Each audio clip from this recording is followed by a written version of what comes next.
안녕하세요. 오늘도 사연 살롱을 찾아주셔서 감사합니다. 서울에 살고 있는 60대 초반의 아줌마예요. 이젠 몇백억대 부잣집 사모님이 되었는데 아직도 꽁보리밥, 산나물, 오이냉국, 강냉이 좋아하고 시골 입맛 그대로네요. 강남 살면서 억지로 고고한 척하는 사모님들 많이 만나봤지만 전 그렇게 연기하며 살고 싶진 않아요. 개인 운전기사가 절 기다리는 것도 불편하고 그냥 버스, 지하철, 가까운 거리는 걷는 게 운동되고 편하더라고요. 태생이 흙수저 중에 흙수저라 그런가 봐요. 요즘 유튜브에 전원일기 영상이 가끔 올라오더라고요.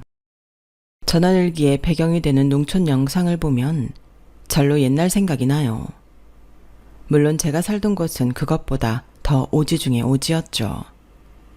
구멍가게 하나 찾아볼 수 없던 산골짜기였으니까요. 저희 엄마 아빠는 소작농이었어요. 그땐 지금보다 논 밭도 더 쌌을 텐데 밭 한 편 갖지 못하고 남의 땅 전전하며 농사 지어주고 품삯받던 분들이었죠. 아무리 허리가 기역자가 되도록 꺾이며 하루 종일 일을 해도 가난을 벗어나긴 힘들었어요. 요즘 사람들 아예 안 낳는 거 보면 무지하게 가난했던 사람으로서 이해는 돼요.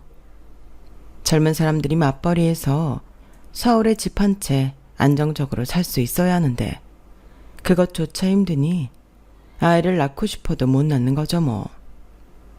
저희 부모님은 조금이라도 돈을 더 모아놓고 아이를 갖자고 계획했는데 30대부터 노력해도 아이가 잘 생기지 않았다고 하네요. 그때 그 시절엔 자식은 7, 8명은 기본이었고 우리 산골엔 15명까지 자식을 둔 집도 있었거든요. 그런데 30대가 후반을 달려가는데도 자식이 안 생기니 부모님 본인들도 미칠 노릇이었지만 주변에서 더 난리였다고 하네요. 우리나라 사람들 오지랖 넓은 건 알아줘야 하잖아요. 게다가 남의 집 밥숟가락 몇 개인지까지 속속들이 다 알고 지내는 시골에선 말 다 했죠. 마을 어른들이 굿이라도 한 판 버려야 하는 거 아니냐, 입양을 해야 하는 거 아니냐 등 별별 훈수를 뒀다고 하네요. 그러다가 저희 엄마가 40이 되던 해 기적처럼 제가 들어섰다고 해요. 동군형이 찢어지도록 가난했지만 금슬만은 좋았던 우리 부모님은 외동딸인 절 너무 예뻐하셨고 참 행복한 가족이었어요. 아, 그때 그 시절로 돌아가고 싶네요. 아무리 외풍 심한 낡은 나무집이었어도 우리 세 가족만 있으면 늘 훈훈하고 따뜻했어요. 웃음이 끊이질 않았죠.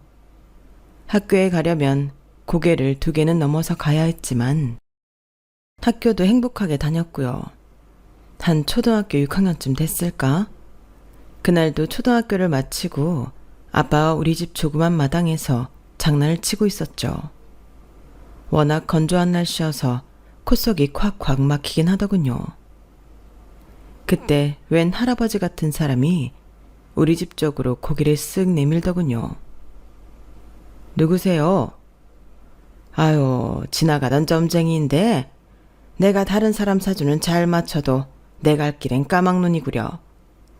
저 짝집 출장 좀 봐주러 왔다가 완전히 길을 잃었는데 웬 날씨가 이렇게 건조한지 입이 바싹바싹 마르네요. 물 한 잔만 얻어먹을 수 있을까 했어 와시다. 개운물도 다 말라버려서요. 아, 그러면 들어오시죠. 아무리 가난해도 물 한 잔 얻겠습니까? 아빠는 그 점쟁이 할아버지를 마당으로 불러들였고 손수 설탕물을 타오셨어요. 그때만 해도 설탕물도 귀할 때였거든요. 설탕물을 한숨에 꿀꺽꿀꺽 다 마셔버린 점쟁이는 개운해하며 행복한 표정으로 우리 세 가족 얼굴을 찬찬히 바라보더군요. 그런데 이내 표정이 굳어져 버렸어요. 내가 관상도 보고 사주팔자도 보는데 온 가족 태어난 날짜랑 이름 한번 불러줘 보쇼. 그 점쟁이는 우리 가족 사주를 두고 종이에 한참을 이리저리 쓰더니 한마디 하더군요. 좋은 얘기를 듣고 싶소? 아님 안 좋은 얘기도 해드릴까? 아빠는 손사래를 치며 말했어요. 아유, 할아버지, 소박하게 열심히 사는 우리 가족한테 초칠 일 있어. 그냥 좋은 말씀이나 하나 던져주고 갈 길 가세요. 그래요. 딸내미가 말년에 아주 잘 살 거요. 부잣집 사모님이 될 거라고. 그럼 난 얼른 내 갈 길 가겠소. 설탕물 잘 먹었수다. 그렇게 우리 집 마당을 나서는 점쟁이 할아버지 가는 길을 제가 배웅해드렸죠. 대문을 나서는 점쟁이가 저한테 조그만 목소리로 그러더군요. 꼬마야, 마음 아프지만 넌 곧 홀로 될 운명이란다.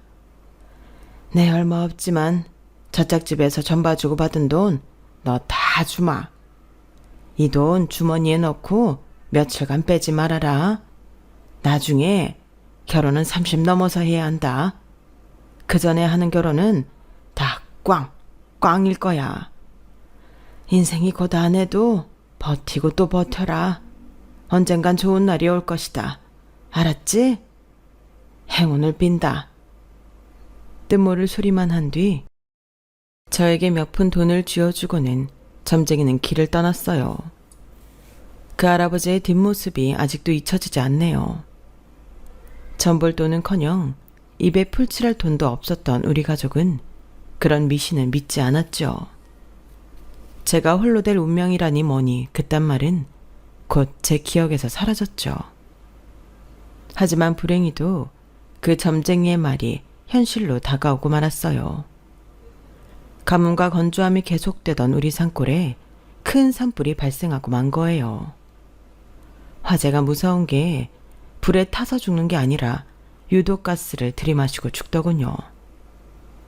뭔가 난리통에 정신을 잃고 쓰러진 후 기억이 없었는데 눈 떠보니 병원이었어요. 중학교 1학년 14살이었던 전 당연히 엄마 아빠를 찾았죠. 하지만 제 곁엔 의사 간호사뿐이더군요. 간호사 언니가 침울한 표정으로 제게 말했어요. 신혜야, 이름이 임신혜 맞지? 너무 놀라지 말고 들어. 신혜네 엄마 아빠는 유독가스를 너무 깊이 마셔서 돌아가셨어. 이따 간호사 언니랑 같이 가보자. 네? 그게 무슨 말이에요? 우리 엄마 아빠가 죽었다고요? 갑자기 왜요? 지금 뭔 일이 벌어진 거예요? 여기는 어디예요? 흰 가운 입은 사람들 있는 거 보니 병원인가요? 정신이 몽롱하고 머리가 깨질 듯 아팠기에 그게 대체 무슨 말인지 몰랐어요. 꿈인지 현실인지 상황 파악도 안 되더군요. 몇 시간 뒤 다시금 정신을 차리고 간호사 언니를 따라가 보니 마을 합동 장례식이 치러지고 있었어요. 거기엔 우리 엄마 아빠의 이름표도 있더군요. 너무 급박하게 사망한지라 다들 영정사진도 없었죠. 엄마, 아빠, 어떡해 나 혼자 살아요. 간호사 언니, 너무 무서워요. 그 자리에 앉아서 못 일어나겠더라고요. 귀신 100명이 날 땅으로 끌어들이는 것 같았어요. 옆에서 아무리 부축을 해줘도 전 몇 시간을 그 자리에 주저앉아 못 일어났네요. 나중에 알고 보니 그 산불로 인해 온 동네 사람 중 무려 7명이 사망하고 10수명이 쓰러졌더군요. 살아남은 사람들은 이 동네에 망조가 들었다며 난리가 났더랬죠. 병원에서 나와 반쪽만 불타서 아직 자리가 남아있던 마을회관에서 혼자 거지같이 살아야 했죠. 그런 저를 불쌍히 여기던 이장님께서 절 부르시고는 제안을 하셨어요. 저쪽 옆마을 이장댁에서 식모를 하나 구한다는데 너 그 댁에 들어가서 숙식 해결하고 돈 벌면서 학교 다니는 건 어때? 전 식모가 정확히 뭐 하는 건지도 모른 채 무조건 알았다고 했어요. 마을회관에서 쪽잠 자는 것도 이젠 지쳐갔거든요. 숙식을 해결해준다니 혼자 거지같이 살던 제겐 엄청난 제안이었죠. 그렇게 이웃 동네 이장집 식모살이를 시작했어요. 다니던 중학교는 그대로 다니면서 말이죠. 가서 보니 주인집 쌍둥이 아들, 딸들이 저와 중학교 동창생들이더군요. 아는 얼굴이 보이니 반가웠죠. 이장님 댁이 석중이 석순이네 집이었구나. 나 오늘부터 너희 집에서 같이 살게 되었어. 반갑다. 치, 엄마, 아빠, 왜 이런 거지 같은 애를 우리 집에 들여서 같이 살게 하는 거야? 아, 거지 꼬락서니 하곤. 너 저기 개울가에 가서 몸 좀 씻어라. 땜새? 이름은 또 임신애가 뭐냐? 남자 좋아해서 맨날 임신만 하는 앤가 보지? 너 이런 대골 같은 집에서 일하게 된 걸 행운으로 생각해라.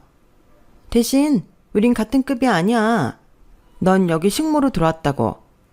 우리랑 같은 중학교 다닌다고 같이 놀려고 들면 안 돼. 일이나 열심히 해라. 응? 같은 반은 아니었지만 쌍둥이 년놈들이 싸가지가 바가지라는 건 익히 들어 알고 있었죠.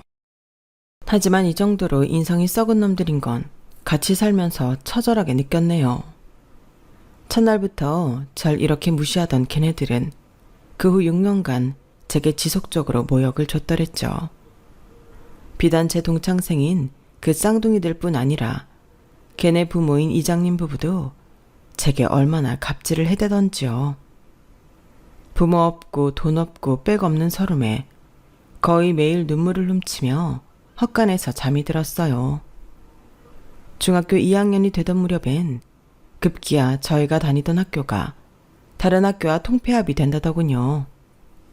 더 이상 딱 한 대 다니던 버스도 가지 않는 시내의 한 중학교로 옮겨진다고 하더라고요. 자차로 통학할 수밖에 없는 곳이었어요. 빌부터 살며 식모살이 하던 제게 자차로 통학한다는 건 불가능한 일이었죠.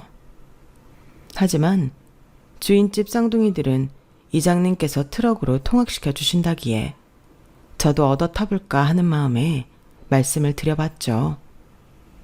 하지만 돌아오는 반응은 뻔했어요. 야, 이년이 미쳤나? 네가 내 아들 딸하고 같아? 너까지 내가 손수 학교까지 모셔다 드려야 하냐? 이건 뭐 식모가 아니라 아주 상전 대접 받으려 하네. 너 이참에 학교 때려치고 오전 시간까지 하루 종일 이 집 살림 도맡아 해라.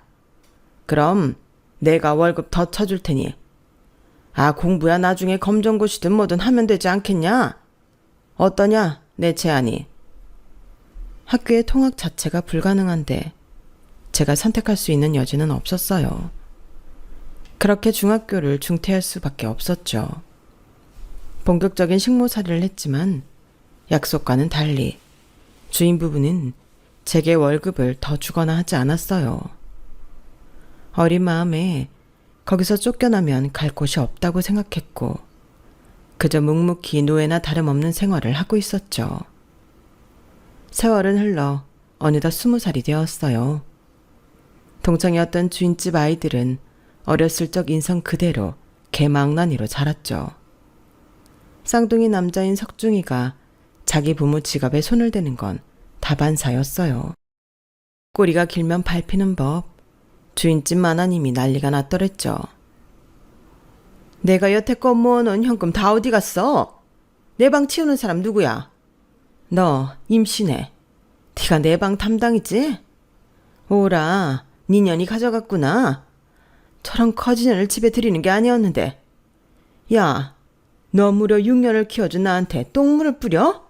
얼른 내 돈 제자리에 갖다 놓지 못해? 그건 내가 몇 년을 모은 돈인데 감히 손을 대? 도둑년 같으니라고. 전 너무 당황했어요. 어떻게 날 도둑이라고 몰아갈 수가 있지? 이 집에서 노예처럼 하루 종일 일만 하며 입 꾹 닫고 죽은 듯이 지내왔는데 너무 억울했죠. 사모님, 전 절대 안 훔쳤어요. 범인 말씀드려요. 석중이가 그동안 사모님 지갑에 계속 손댔던 거 모르고 계셨어요? 이번엔 전액 다 훔쳐갔나 보네요. 제가 한두 번 목격한 줄 아세요? 엄한 사람 잡지 말고 되게 귀한 아들 석중이한테 직접 물어보시라고요. 우리 아들, 네가 엄마 직업에 손댄 거 맞아? 천연이 하는 말이 정녕 사실이란 말이다. 아니 엄마, 무슨 말씀을 그리 섭하게 하세요. 다 임신의 전연이 꾸며낸 말이에요. 나랑 엄마 사이를 이간질하려는 거라고요. 엄마, 저 재수없는 거 얼른 내쫓아버려요. 안 그럼 우리 집에 뭔 짓을 할지 모르잖아요. 쟤네 엄마 아빠도 집에 불 타서 죽었다면서요. 임신의 적에 우리 집에 불 질러버릴지 누가 알아요? 김석중. 그놈은 제 마음속 깊은 곳에 있던 트라우마를 건드렸어요. 감히 우리 엄마 아빠를 입에 올려? 그때부터 손에 잡히는 건 다 던졌어요. 오늘 너 죽고 나 죽자는 심정이었죠. 장독대 뚜껑이며 짱돌이며 흙이며 다 그놈을 향해 던졌어요. 이내 곧 머슴이며 식모들이 다가와 절 말려서 그만뒀지만 너무너무 서럽고 억울했죠. 야, 너 우리 아들 죽일 셈이야? 오늘 저녁에 짐 싸서 당장 나가도록 해. 너 내가 경찰에 신고하는 것만 해도 감지적지 해라. 얼른 내 눈앞에서 사라져. 주인 아주머니로부터 식모살이 해고 통보를 받고는 더욱 분했죠. 6년을 식모로 일하며 받은 월급은 목이 피만큼도 안 됐기에 제가 모아놓은 돈도 거의 없었어요. 그대로 집을 나갈 순 없었죠. 그날 밤 짐을 싸고는 쌀 뒤주 뒤쪽으로 손을 쭉 뻗었어요. 6년을 집안 구석구석 청소하며 다 알다 보니 그곳의 주인 댁이 금덩이를 보관하고 있던 걸 알고 있었거든요. 금송아지 한 마리를 덥석 집어 제 짐 보따리에 넣었죠. 그리고는 종이에 크게 글씨를 쓰기 시작했어요. 한 10장은 쓴 것 같아요. 주인집 아줌마는 느티나무 옆집 박씨 아재랑 매일 밤 떡방아 찌는 사이다. 이 집 늦둥이 아기는 박씨 아재의 아들이다. 이건 저만이 알고 있는 비밀이었어요. 이 가족에게 분란을 일으키기 싫어 주인집 아저씨한테는 말씀 안 드리고 있었지만 더 이상 이 집안의 평화를 지켜줄 필요가 없었죠. 폭탄 발언을 쓴 10장의 종이를 이 집 여기저기 그리고 동네 여기저기에 붙여놓고는 전 유유히 서울로 향했어요. 제가 한 행동의 여파는 나중에 동창의 입을 통해 확인할 수 있었어요. 그 주인 아줌마는 늦둥이 아기와 함께 남편에게 쫓겨나다시피 이혼당했다고 하더군요. 뒤늦게 안 사실이었지만 꼬수었어요. 그렇게 아무 연고도 없는 서울로 올라온 저는 살기 위해 무슨 일이든 해야 했어요. 이 직업 저 직업을 전전하다가 주인 할머니께서 너무 친절히 대해주셨던 기사식당 일에 정착하게 됐죠. 착실히 식당 일을 배우고 있었는데 주인집 할머니께서 갑자기 말기암 선고를 받았다며 제게 마치 유언처럼 하소연을 하시더군요. 선혜야, 내가 죽기 전에 내 외동아들 장가를 보내고 죽어야겠는데 이놈이 도통 여자를 만날 생각을 안 하는구나. 38살이라 다 늙은 노총각이긴 한데 공무원이고 얼굴도 반반하니 꼭 여자처럼 예쁘게 생겼어. 내가 자리를 한번 주선할 테니 만나보는 게 어떻겠니? 네가 내 며느리만 돼준다면 여기 가게 물려받아서 하고 보증금도 다 네 거고 조그맣긴 하지만 살고 있는 집도 네 이름으로 해줄게. 어떠냐? 제 나이 그때 당시 21살이었으니 무려 17살 차이긴 했지만 주인 할머니의 제안에 솔깃하여 한번 만나보기로 했죠. 세상에, 요즘 말로 하면 딱 꽃미남 스타일의 호리호리한 남자가 걸어 들어오는 거 아니겠어요? 첫눈에 반해버렸죠. 매너도 참 섬세하고 말투도 다정하더군요. 여자의 마음을 이렇게도 잘 아는 남자가 왜 결혼을 안 하고 있는지 의아했죠. 그 남자는 일단 본인 엄마가 말기 암이니 마음이 좀 다급한 것 같더군요. 우리 엄마가 신혜씨 칭찬 참 많이 하더라고요. 평생 결혼 생각은 없었는데 우리 엄마 마지막 소원 하나 꼭 들어드리고 싶네요. 우리 결혼하는 거 어때요? 맨날 촌스러운 남자들만 보다가 세련된 공무원인 이 남자의 달콤한 프로포즈에 홀린 듯이 알았다고 대답했어요. 그렇게 우린 첫 만남에 결혼을 약속하고 결혼식까지 딱 한 달 만에 치렀죠. 서로 사랑하는 마음보단 상황 탓에 급히 서두른 감이 컸어요. 한 6개월 정도는 더 살 수 있다던 의사의 말을 뒤로하고 시모는 우리 결혼한 지 한 달 만에 돌아가셨어요. 병간호도 제대로 못 해보고 시모의 장례식을 치렀죠. 전 식당을 물려받아 경영했고 남편은 집도 제 명의로 해주더군요. 코딱지만한 집이었지만 시모의 유언이었다면서요. 남자 경험이 없던 저는 무미건조한 신혼생활에 원래 결혼하면 다 이런 건가 싶더군요. 심지어 제주도로 신혼여행 갔을 때 부부관계를 딱 한 번 해보고 그 후로 관계도 전혀 없었죠. 남편은 공무원이 뭐가 그리 바쁜지 집에도 잘 안 들어왔어요. 맨날 출장 간다며 주말엔 통으로 외박하기 일쑤였고요. 저도 너무 어렸기에 원래 다 그런 건 줄 알았죠. 외박의 개념도 없었고요. 그러다가 옆집 사는 친한 아줌마가 충격적인 소식을 전하더군요. 세댁, 내가 명동 자주 놀러 나가는 거 알지? 거기서 말이야. 좀 이상한 감각을 목격했는데 말이야. 참. 이걸 세댁한테 말을 해야 할지 말아야 할지. 남사스러워 소원. 네? 뭔데요 아주머니? 뭐가 남사스럽다는 거예요? 전 명동 딱 한 번밖에 안 가봤는데 거기서 뭔 일이라도 있었대요? 저기 세댁 남편 말이야. 턱 밑에 바둑이 마냥 시커멓고 커다란 점이 있지? 네, 맞아요. 엄청 큰 점이 목까지 이렇게 드리워져 있죠. 근데 그게 왜요? 그 양반이 말이야. 엄청 호리호리 하잖아. 마치 여자처럼 말이야. 내가 잘못 봤을 수도 있는데 남사스런 스타킹에 또각또각 하이를 신고 미니스커트를 입고 화장을 엄청 진하게 하고 명동거리를 활보하는 게 아니겠어? 제대로 여장을 하고 말이야. 말하면서도 내가 다 땀이 나네. 그래도 쫓아가서 박모석 씨 아니에요? 하고 세댁 남편 이름을 부르니까 깜짝 놀라더니 빛과 같은 속도로 도망가더라고. 아마 맞는 것 같아.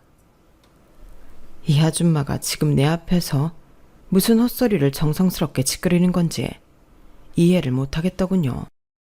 내 남편이 여장을 하고 다닌다고? 물론 호리호리한 몸매이긴 했지만 그런 일엔 상상도 못했더랬죠. 너무 혼란에 빠져 멍하니 있다가 남편이 절대 손도 못 대게 하는 자물쇠 달린 상자가 보이더군요. 당장 큰 도끼를 가져와 그 자물쇠를 박살을 냈죠. 그 상자 안을 보니 여자인 나는 가지고 있지도 않은 화려하고 야한 여자 옷들과 가발, 하이힐까지 모든 게 들어있었어요. 전 거의 졸도하다시피 뒤로 쓰러졌죠. 퇴근해서 들어온 남편이 저와 어지러진 방을 보고는 놀라더군요. 하지만 이내 차분해진 남편은 주섬주섬 짐을 싸더니 제게 한마디 하고 사라졌어요. 정말 미안해. 난 여자랑 결혼하면 안 될 사람이었는데 우리 엄마 유언 때문에 어쩔 수 없이 이렇게 됐네. 이 집과 가게 보증금까지 다 당신 명의로 돼 있으니 이 정도면 됐지? 난 떠날게. 잘 살아. 여보, 뭐가 됐다는 거야? 나 혼자 잘 먹고 잘 살으라는 거야? 무슨 변명이라도 내게 더 해야 하는 거 아니야? 이게 다 뭐야? 대체 당신 정체는 뭐냐고. 제 말에 대꾸도 않고 남편은 그 길로 집을 나갔어요. 남편 대신 남편의 변호사가 식당으로 몇 번 찾아왔고 우리의 이혼 절차는 매우 신속하게 마무리되었죠. 그땐 트랜스젠더니 뭐니 용어도 없었을 때라 남편의 정체가 뭔지도 몰랐어요. 그저 저는 21살 꽃다운 나이의 졸지에 이혼녀가 돼버린 거죠. 그 모든 걸 잊고 싶어서 기사 식당 일에 온 신경을 다 집중했어요. 제가 열심히 일한 만큼 식당 매출은 점점 올랐고 돈도 좀 모을 수 있었죠. 제 전남편의 치부를 폭로해준 옆집 아줌마는 제 처지를 늘 안타깝게 생각했어요. 하루는 웬 남자를 소개시켜준다고 하더군요. 새댁? 아니 새댁이라고 부르기도 민망하네. 이제 이혼했으니. 신혜씨, 내가 능력 있는 남자 하나 추선해 줄 테니 한번 만나봐요. 일찍이 사별하고 애 없이 혼자 된 사람인데 30대 중반이라 나이 차이가 좀 있긴 하지만 사업해서 먹고 사는데 지장 없는 부지런하고 화통한 남자라고. 혼자 식당 일만 하면서 너무 외로웠고 가정을 빨리 일구고 싶은 마음에 그 아줌마가 소개해준 남자를 만나봤죠. 부지런하다던 그 남자는 결혼 후 이러저러한 사업들을 정말 부지런히 싹 다 말아먹더이다.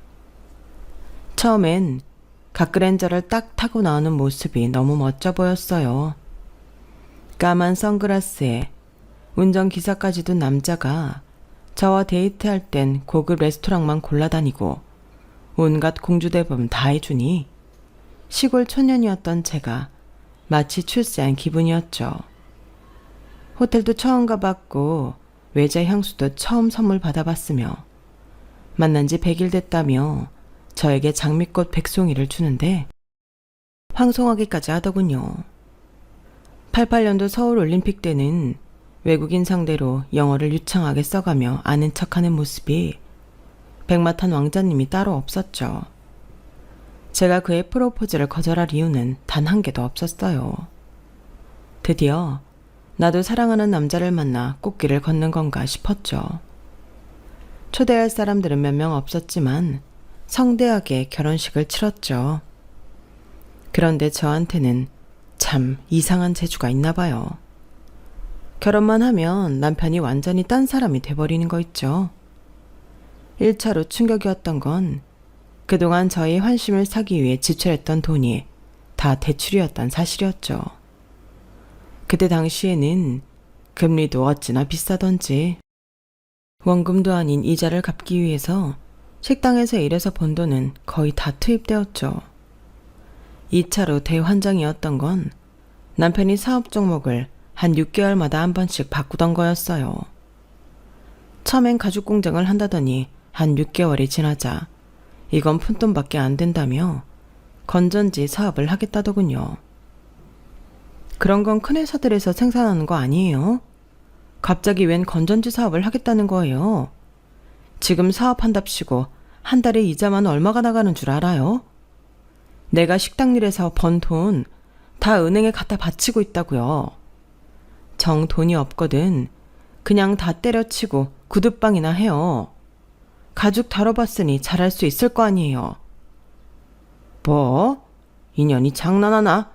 능력 있는 서방 보고 그까지 구두방을 하라고 해? 너 내 인생 망치려고 작정했어?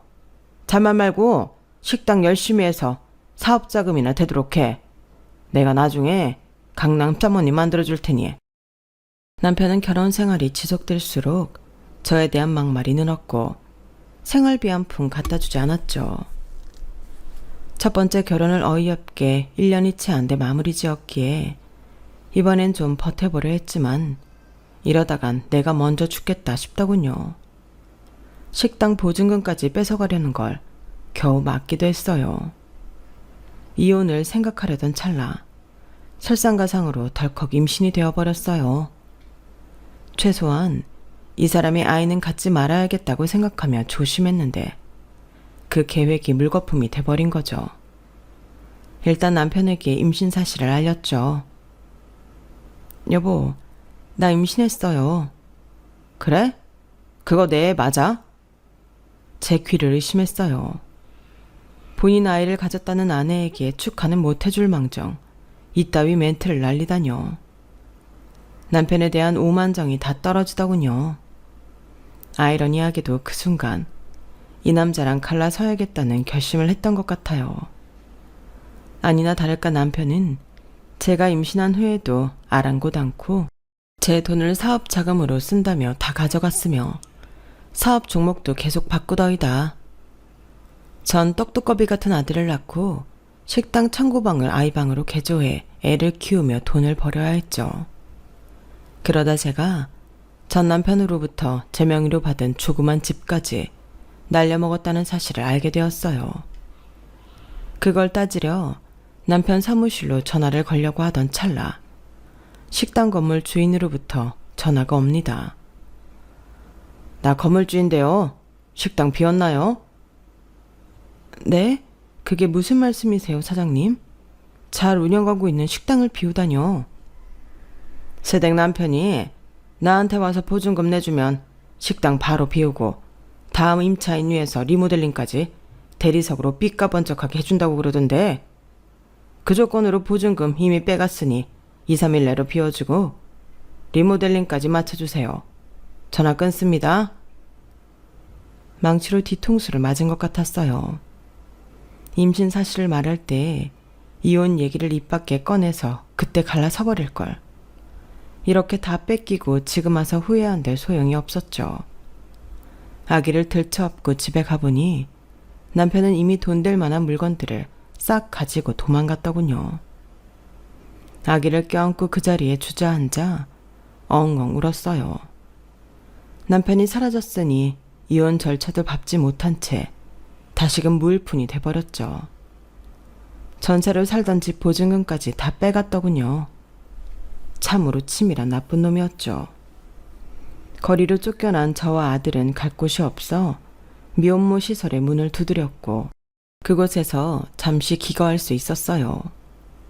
그 후 어떻게 제가 있는 곳을 알았는지 천하의 나쁜 남편놈은 찾아와서 아들은 볼 생각도 안 하고 이혼만 해달라고 요구하더군요. 참으로 뻔뻔하게 그제없었죠. 하지만 그 제안이 반가웠어요. 더 이상 호적의 배우자로 함께 남아있고 싶지도 않았거든요. 그렇게 이혼이 빠르게 마무리되고 다시금 이혼녀가 되고 말았네요. 전 시설 관계자분들한테 아들을 잠시 맡기고 최대한 많은 일을 해야 했어요. 그래야 다시금 우리 아들과 살 보금자리를 마련할 수 있었으니까요.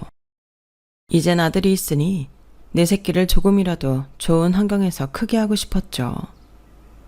그렇게 1년이 흐르고 코딱지만한 원룸에 전세로 들어갈 수 있게 되어 너무 기쁘더군요. 이사한 기념으로 맨날 남이 버린 옷 주워 입히던 아들이 불쌍해서 새 옷을 사주러 도매시장에 갔어요. 마침 그곳에선 빵빠레까지 울리며 경품 행사가 진행 중이더군요. 꽃가루와 함께 큰 음악이 나오니 아들이 너무 신나해서 저도 경품 행사에 응모해봤죠. 결과는 호텔 뷔페 상품권 2매였어요.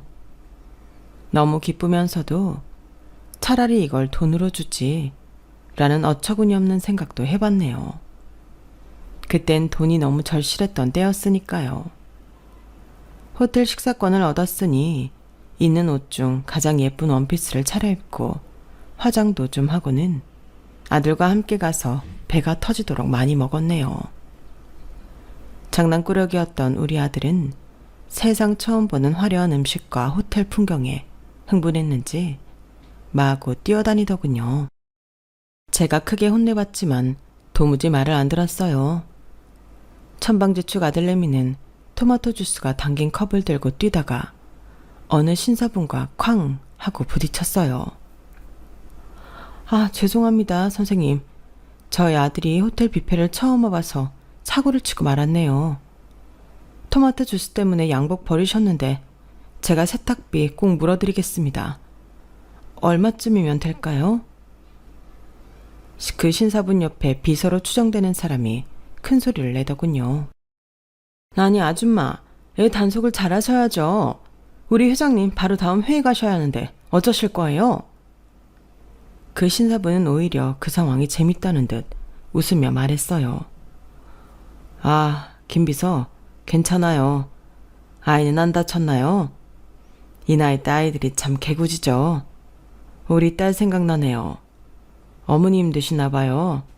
아드님이 어머님 닮아서 참 인물이 좋네요.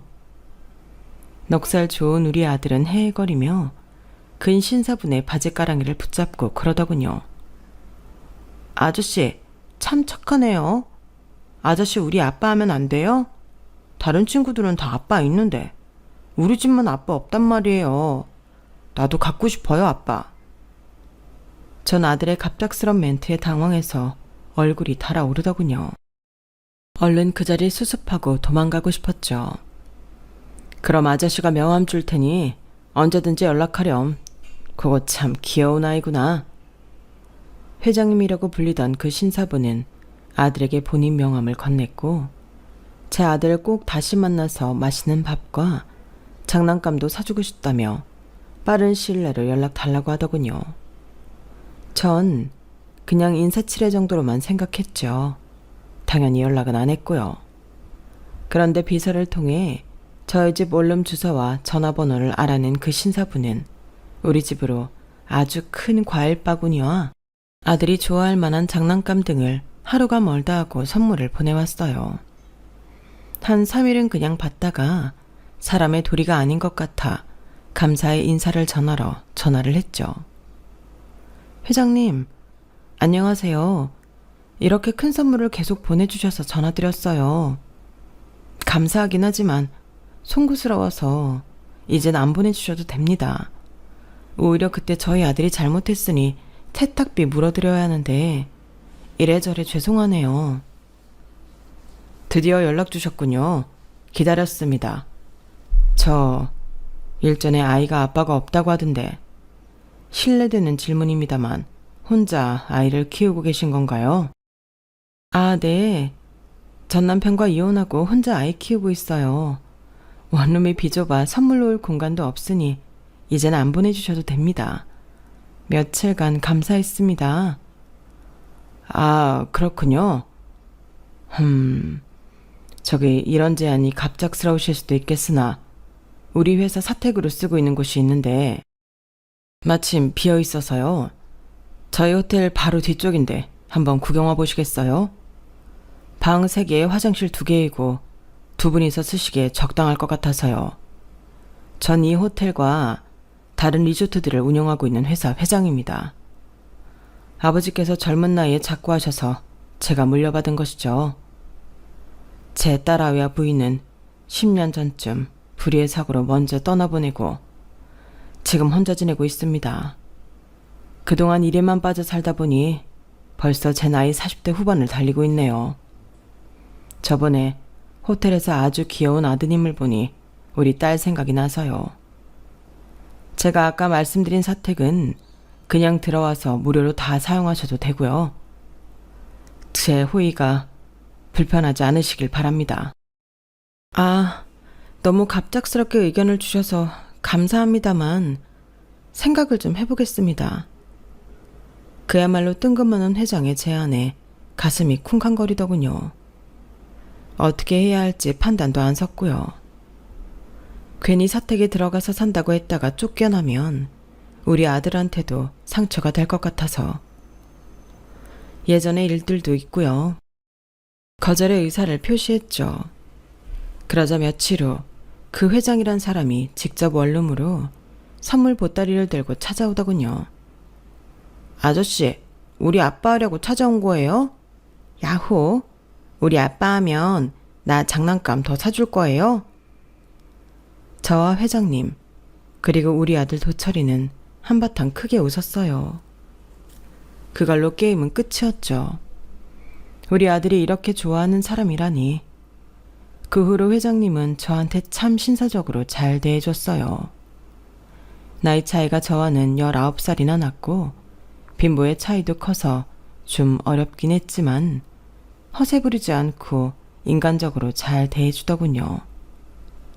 여자 대 남자로 연애를 시작한 지 3년이 지났을 때 바닷가에서 실가락지를 끼워주며 무릎 꿇고 프로포즈 했어요.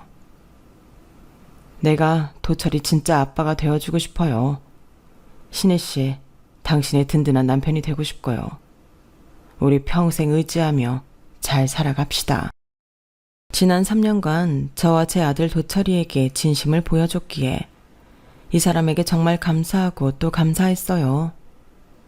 프로포즈를 받아들였고 혼인신고도 하며 우린 법적으로 부부가 되었죠. 그 후로 남편 사이에서 연년생으로 딸을 낳아 우리는 어느덧 5 식구가 되었어요. 그리고 세월은 흘러 제 나이 60이 되었네요. 남편 나이도 80에 가까워 이젠 다 물려줘야 한다며 아들에겐 원래 가업인 호텔과 리조트 사업 대표직을 맡겼죠. 딸들에겐 새로 시작한 패션 사업 쪽과 가장 큰 레스토랑 운영을 맡게 했고요. 아들, 딸들이 미국에서 사업 관련 공부도 많이 하고 경력도 쌓아 가족 사업은 아주 순조롭게 항해 중이랍니다. 요즘 MZ세대란 말을 많이 하는데 아무래도 젊은 아들, 딸들이 MZ 트렌드에 맞게 홍보도 하고 경영을 잘 하더라고요. 아들은 이제 결혼해서 손자도 낳았는데 사돈댁이 유통업 쪽으로 사업하시는 분들이라 우리 사업에 큰 도움을 주고 계시죠.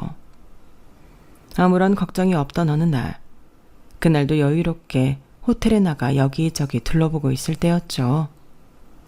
구석에 쓰레기가 좀 있어 허리를 숙이고 줍고 있는데 뒤에서 누가 제 등을 탁 치더군요. 야, 임신애. 너 우리 집에서 식모 살던 임신애 맞지? 너 이 나이 먹도록 여기서 쓰레기 줍고 있냐? 놀라서 쳐다봤더니 제가 40년 전 온갖 구박받고 뛰쳐나왔던 주인 댁의 아들놈이었어요. 별로 달갑진 않았지만 그냥 대꾸라도 해줬죠. 아, 석중이구나. 그래, 오랜만이다. 여긴 웬일이니? 야, 너야말로 이렇게 럭셔리한 호텔에 웬일이냐? 안 어울리겠으리. 아까 쓰레기 줍고 있는 거 보니 청소부로 왔나 본데 여기서 한 달 뒤에 중학교 동창회 하거든. 다시 한번 예약금 넣고 장소 확인하러 왔지. 그날 너도 올래? 내 아들이 이 호텔 총괄 매니저라 아들 백 좀 써서 저렴한 가격에 예약했다니깐. 내 아들 대단하지? 참, 지 아들이 내 남편이 주인인 이 호텔 매니저라며 뻐기는 모습이 웃기지도 않더군요. 그래도 우리 호텔에서 동창회를 열어준다니 반가운 마음에 간다고 했죠. 그리고 드디어 동창회 당일, 몇십 년 만에 동창들을 만난다니까 약간 떨리더군요. 뭔가 설레는 마음도 잠시. 내가 동창회에 등장하자 친구들은 너도 나도 날 무시하고 까내리기 바빴어요. 야, 임신애. 쟤한테 맨날 우리가 임신하라고 놀렸었잖아. 이름이 특이해서. 웬만하면 개명 좀 하지. 하도 가난해서 먹고 사느라 바빴나 보지. 하긴 식모살이 하느라 중학교도 중퇴한 주제에 촌년이 우리 덕에 호텔에 닿아보고 출세했네 그려. 뭐? 야, 니네 나 이렇게 무시하려고 동창회 불렀냐? 내가 아직도 그 옛날 식모 임신애일 것 같아? 너네는 어째 서른이 돼서도 인성이 그대로냐? 유치하고 나빠 처먹은 인성 그대로 컸네. 아, 불쌍한 것들. 뭐? 이게 미쳤나? 한방 식모는 영원히 식모야. 네가 뭐 잘 살아봤자 얼마나 잘 살겠냐? 얼굴만 반반하지. 돈도 부모도 없던 거지년이 어디서 까불어. 중학교 중퇴해서 머리도 텅 비었을 텐데 그동안 책 한 권이라도 제대로 읽은 적 있냐? 밥 벌어먹느라 힘들었을 텐데 말이야. 전 머리 끝까지 화가 났어요. 이렇게 조리돌림할 거면 날 대체 동창회에 왜 불렀는지 제대로 빡쳤죠. 그때 이 호텔 대표로 있는 제 아들이 룸을 지나다 절 발견하고는 엄마! 하고 부르더군요. 그 옆에 매니저 일한다던 석중의 아들도 있었고요. 유치하지만 이제 내 정체를 밝히고 이 자리를 털고 집에 가고 싶더군요. 전 아들에게 이리 오라고 손짓했어요. 엄마, 여기 오늘 동창회 있다고 하던데 엄마 친구들이었어요. 진작 말씀하시지. 옆에 있던 석중의 아들이 제게 90도로 인사하더군요. 아우, 사모님, 저희 아버지와 동창이셨나요? 몰라 뵈서 죄송합니다. 아빠, 이분은 우리 호텔 대표님 어머니셔요. 회장님 사모님 되시죠? 이 사실을 들은 제 동창들은 입을 틀어막고 뒷걸음치며 놀라는 반응을 보이더군요. 본인들이 사람 무시하며 잘못한 건 아는지 뒷걸음치는 꼴이 무척이나 우스웠죠. 이내 곧 석중이가 사죄를 하기 시작하더군요. 거의 반쯤 무릎 꿇은 상태에서 말이죠.